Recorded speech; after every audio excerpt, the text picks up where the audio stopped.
talking to Cope and torturing him. What do we got there in the news, Rob? Well, you know, we have another one of these situations where government agents are staked out somewhere trying to get people out of a house. Oh, is that right? Is that going on now? Yes. Let's get Stuttering John over there. Well, it's not in our area. In Jordan, Montana, there's this group called the Freemen. And they're another one of those, you know, and they're opposed to the government. They're opposed to taxes. Right. They like to hang around together, I guess, and collect guns. Yeah, they want to hang around in this country and not, you know, not participate unless it's convenient. Right. Unless they figure it's okay for them. They want approval first. They don't want to go along with the majority. Right. So anyway, now they've captured two of the leaders of the militant group, and they moved their remote compound a little closer to wherever these, you know, the guard post or whatever they're doing. They've moved their line of men closer to this house, and they're negotiating to try to get them out of there to surrender. They think some women and children may be on the grounds. But you never know. Why are they after these people? I don't know. I say just leave them alone. But it's good to clean them out once in a while. Why? We gotta, who knows what they're up to in those compounds? Clean them out, then you don't have to worry. Maybe it's good. They must be up to something in there. Otherwise, they, you know. Well, the two leaders were arrested on Monday near this small town in Montana. They were to be arraigned today in Billings, charged in a federal indictment along with 10 others in schemes involving fraudulent checks and money orders. So I guess they are doing some there you go. things. See? Get them out of there. Flush them out. But again, it's one of those situations where now, you know, you got the guy standing outside with the guns and guys standing inside with the guns. All the farmers are getting nervous because the federal government is there. Most of these guys are up to nonsense in these compounds. That's why they got a compound, so they can hide. That maniac was really up to nonsense, making it with underage children. Yeah, David Correct. Yeah, they know what's going on over there. I guess we'll find out after they bring this one to an end what all the Freemen were about. These cops know what's going on. But I just think it's interesting that every once in a while the government goes to war with somebody right here in this country. They never learn either. What you got to do is go in like the middle of the night, sneak in, and get everyone. They're always, you know, knocking on up signposts and knocking on the door. Excuse me, it's the government. These guys wait for that kind of crap. Mm-hmm. So anyway, that's we got another little standoff going, and negotiations are going all the way around. Yeah. Bob Dole has now decided to declare himself the winner of the Republican nomination. The California primary was yesterday, so he's now just going to say, yes, I've got it all locked up. Oh, that's good. Got enough delegates that I even got a little cushion to sit on if somebody wants to defect.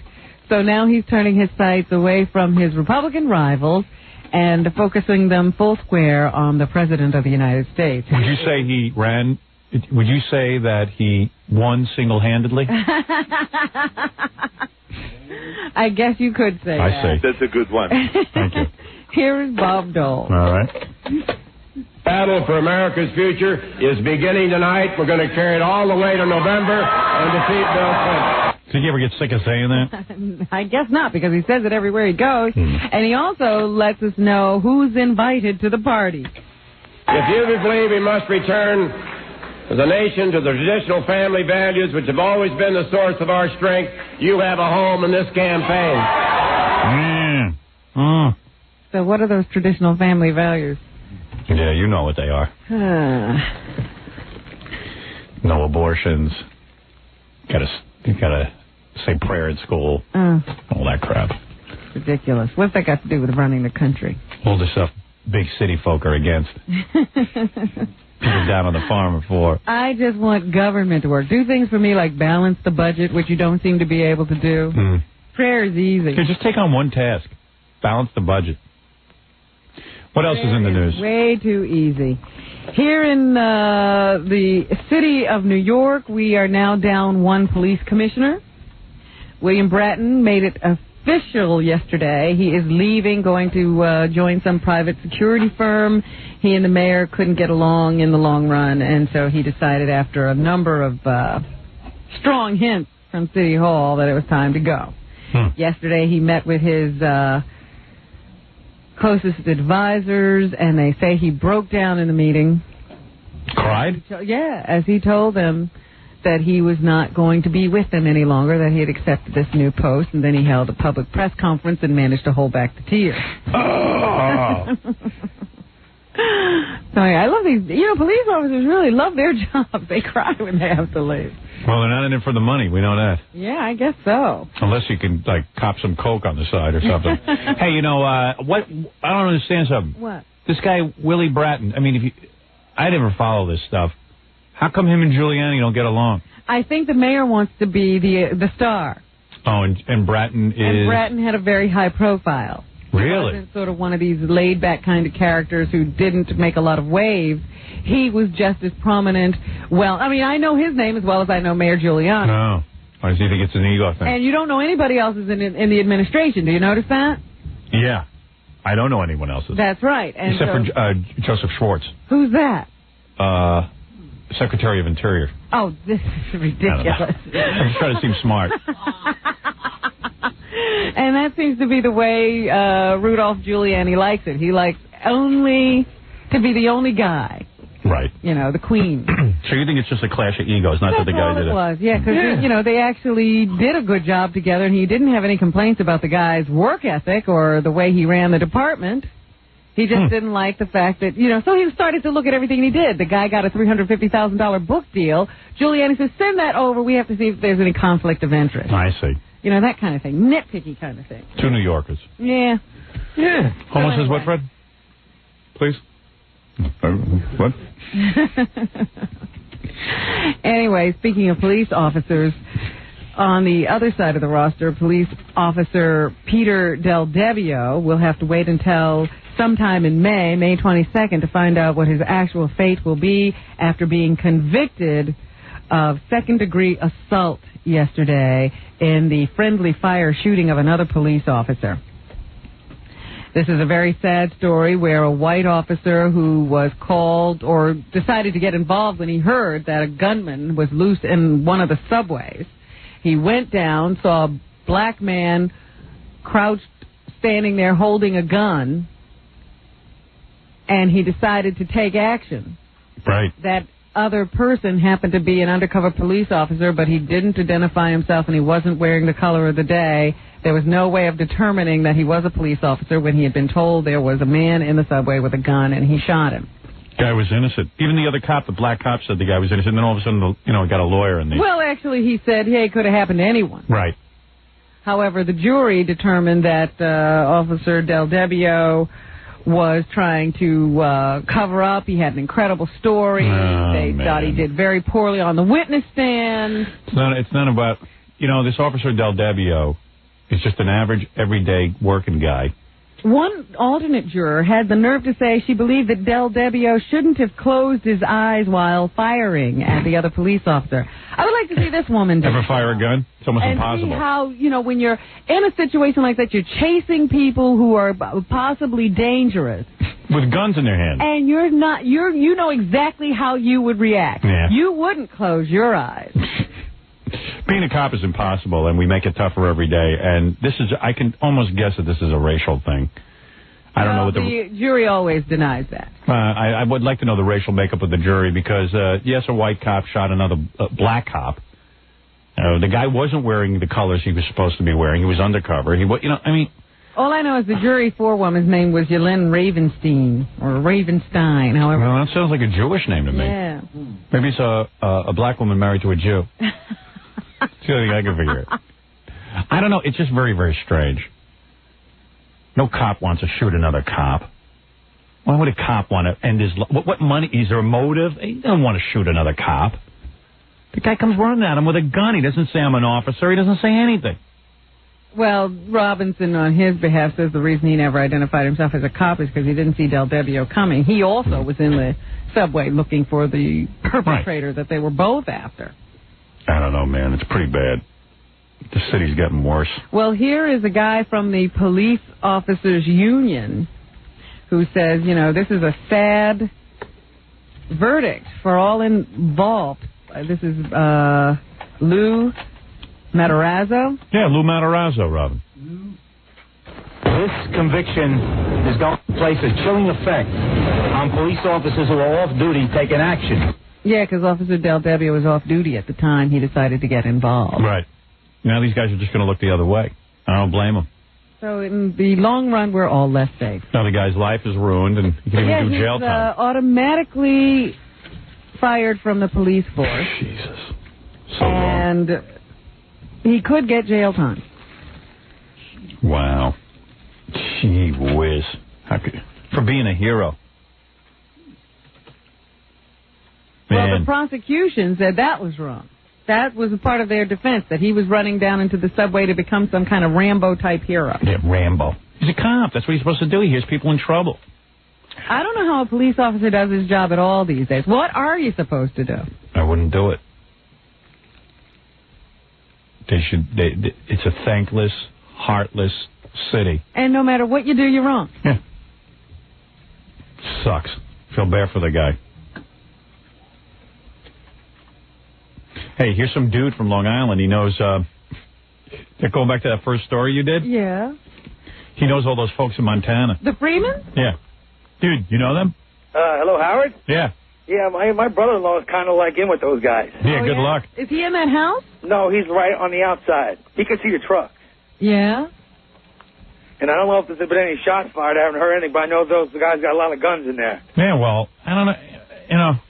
Well, what is their deal? Who are the Freemen, and what are they all about? They're just into America. They're all standing behind Pat Buchanan right now. Oh, that's his constituency. Well, Yeah. let that go and negotiate. So, in other words, they're all maniacs.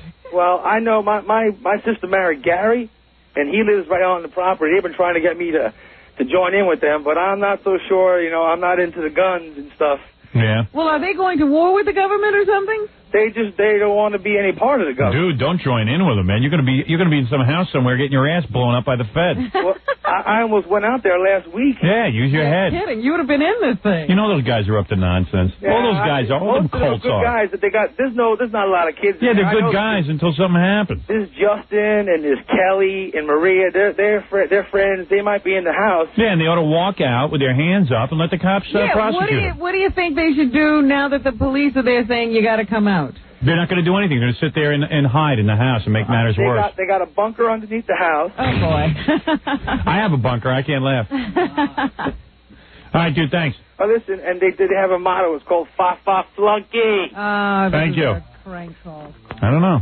I didn't think he knew what he was talking about. He's mentioning his friends' names on the air. Papa Flunky. Gary. Anyway, the British are still wondering what to do about the situation with their beef.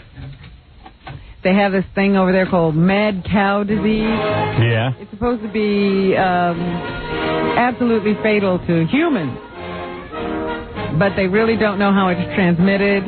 They think that only maybe the older cows have the disease, so the British government is now considering whether they should destroy some old cows. Fred has that disease.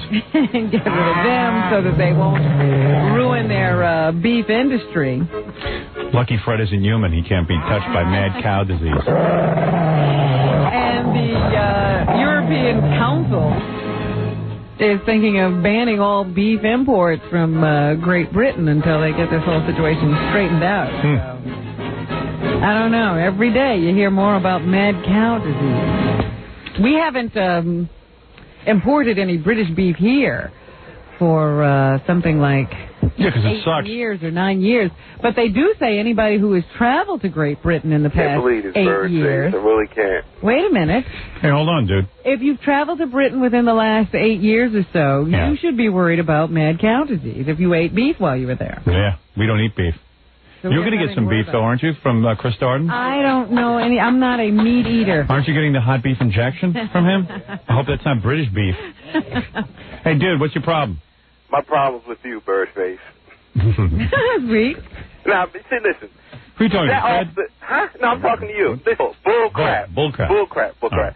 You don't shoot a dog 4 times in the back, Howard. Oh, come on. Come on. I mean, he shot. Dude, if you were a guy, you're a cop. If you were a guy, if you were a man, you'd admit something. Stop with the black-white thing. It's not a, you know what? It's not a black-white issue. You don't shoot a You're down a cop. dog. Sure you do. No, you don't. Dude, let me tell you something. My uncle was a cop. After the first 2 shots, he's laying on the ground. Dude, my uncle was a cop. Dude, listen just for real. If your uncle was anything like you... You're going to yell or you're going to let me talk? Yeah, you can talk, Bird. My uncle was a cop. He had to shoot a guy. This guy was swinging an axe at people, not in the subway, but on the streets of Manhattan. He put 5 bullets in the guy. You know why? Did he put 5 warning shots in his back? No. Put 5 solid bullets into the guy. When someone's coming at you, you got to make a split decision. You got a guy running at you with a gun. Dude, if a guy was running at me with a gun, I'd empty the full metal jacket. I go to the firing range myself. You don't. If somebody's running at you, you come at me with a gun and I'll shoot you 16 times. How's that? How are they going to get 4 bullets in the back? I'll tell you exactly how. A guy's running at you full speed with a gun. You start firing. You don't start thinking about whether it's going in his back, side, or front. You are so full of it, man. You're not a real man. You've never even fired a gun. You don't even know how to shoot. You big pussy. You're a pussy. I don't understand why they think it's incumbent upon a police officer to yell for a guy he thinks is going to shoot him if he calls his name. It's either you or him. Shot. This is not the Wyatt Earp. Every day cops are being fired on in the streets of this city. These guys aren't going to sit around and wait to figure out if you're on the right side of the fence. Listen, Bird Brain, I'm not one. I'm a bird brain, huh? I'm not one who likes to call up and complain all the time about different things because personally I believe OJ. Okay. Go ahead. Who cares what he believes? Now he's going to get onto OJ. One of the jurors even said in that case that we have to let everybody know, cops know that there's not even criminals should be shot many times. Well, what do we want to just have criminals then? Because we're not going to shoot them, we're not going to put them in jail, we're not going to put them to death. We should make why are we even bothering to have cops? We should make every member. Have free reign. We should make every member of that jury a cop because they know how to do it. We're not doing anything to criminals anymore. And by the way, now when cops get shot dead in the streets, it's like not even a big deal. Yeah, we've lost 2 police officers in the last 2 weeks. You don't hear great outcry there. Nobody says, it's wrong to be killing police officers. Yep. Unless you have a situation where it's white on black. The guys who end up dying are the ones who hesitate. You know what? I'll say one thing about Del Devio. He's smart. At least he's alive. Like, maybe his career is ruined and everything, but regardless of how many times he shot this guy, that guy's not dead. Right. Yeah, that guy lived, so he couldn't have shot him that good. I'm telling you, If he man. had done so much deadly force shooting, this guy should be dead. Right. Guy comes running, and he's another cop, and he's not wearing the color of the day. Dude, what do you want from the guy? He's totally vindicated. He doesn't know what this guy is. Anyway, let's continue with the news. We could debate that all day, and quite frankly, the only person who has all day to debate it is Fred. All right? Well, he would love to debate all day. Absolutely. Patrick Buchanan continues in the presidential race, and he was campaigning in San Diego yesterday, continuing his drum call. Okay, hold on. That's my cue. We're going to tell them at that convention that this movement is determined to recapture and restore the lost sovereignty of the United States. What's he talking about? He thinks he's at war with people. The lost sovereignty. The guy, man, what a spoil sport. Get out. Well, obviously, he's going to stay around. His goal is to get to the convention and rabble-rouse. Right. Get his agenda pushed through. His agenda is getting more money to write those stupid newspaper columns. A few other notes. The Menendez jury will be getting back together in court today to start the penalty phase of that trial. They have to determine now whether Eric and Lyle Menendez deserve the death penalty. They say that the defense attorneys will be bringing on all kinds of witnesses now because these 2 young men are in a fight for their lives. So expect the penalty phase of this case to drag on for several months as well. I know the penalty. Give him the chair. And speaking of Los Angeles, Gil Garcetti is up for re-election. Give him the chair. For putting the OJ jury that he put together. And they say that he needed 50% of the vote in order to avoid a runoff in the election. And so far from the early returns in the California election yesterday, they say he did not get it. So he will have some competition and will have to continue campaigning for his job. How can you vote for a guy who chose that venue for the OJ trial? I guess a lot of people did vote for him. He did get some votes. He just didn't get 50%. There was a spacewalk today. 2 American astronauts left the Mir space station and went for a little jaunt.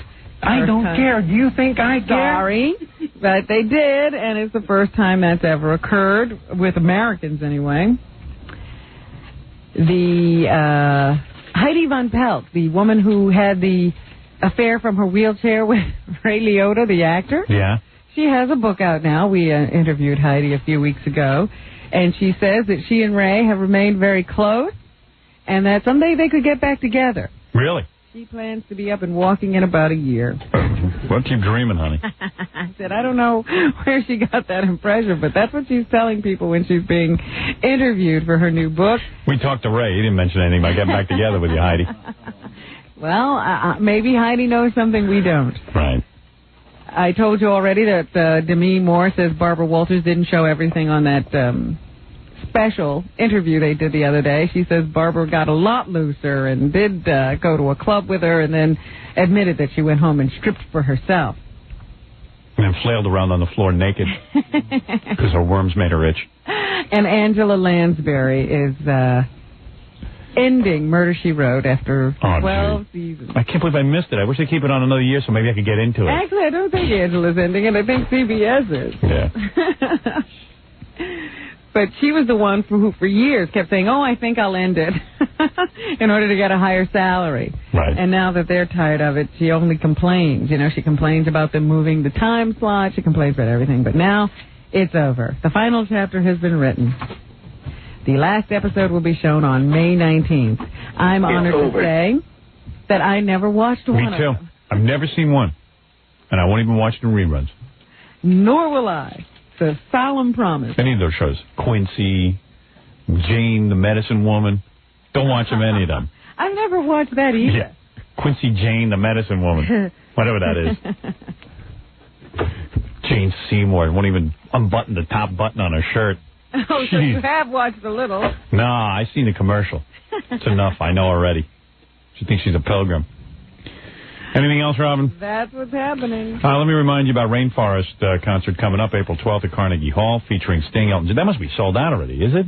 I guess not. We keep announcing it. How many seats do they have? That's a pretty cool show. Sting, Elton John, James Taylor, Diana Ross, Don Henley, all those folks to get together every year. It's a good show. Call 212-247-7800, and for benefit tickets, call 212-245-6570. Jackie got some good things going on. He's got his 2-hour video. Does the game Stump the Joke Man? Maybe we'll play a little of that tomorrow. Let Jackie show off a little bit. Also, $15 plus $4 shipping and handling will put that one in your hands. There's an April Fool's special. Buy 2, get 1 free. Call 1-800-323-KING. Thursday night, April 11th at Rascals Comedy Club. It's Jackie in West Orange, New Jersey. For Jokeland's web address, Sergeant Pecker information, call 516-922-WINE. Oh, this Saturday night, don't miss King Norris at the Palm Grill in Montclair, New Jersey. Don't miss Stuttering John and Prick hosting the April Fool's charity run to benefit juvenile diabetes at Hofstra USA in Hempstead, Long Island, April 1st from 7 to 9 p.m. For donations and more info, call 516-739-2873. Christopher Darden's new book, and new love. Oh, boy, here we go. In Contempt. Robin, are you going to be... What is his new love? Are you going to be over there at the book signing today? I don't think so. I want to thank Chris for coming in today at Barnes & Noble on 600 Fifth Avenue and 48th Street from 12:30 to 2 p.m. You guys made a handsome couple. Handsome couple. Very lovely. Lovely. If you're planning a wedding and party, you're very similar people. If you're planning a wedding or party... In what sense? In every sense. We're both black? Yes. If you're planning a wedding or party and you need a DJ, call Scott the Engineer's Rockin' Entertainment at 718-BAG-5040. Both black people give you a hard time, right? Both of you can relate to each other. Successful? Sensitive? Who's sensitive? Christopher Darden is. And Robin. Well, you're honest. He is. There you go. I'm just shocked that Fred's saying Who says I'm what? sensitive. Robin? Yes, Howard? Almost as what? Fred? All right, we'll see you tomorrow. Fellas, I'm ready to get up and do my thing. Say, hey, Scott.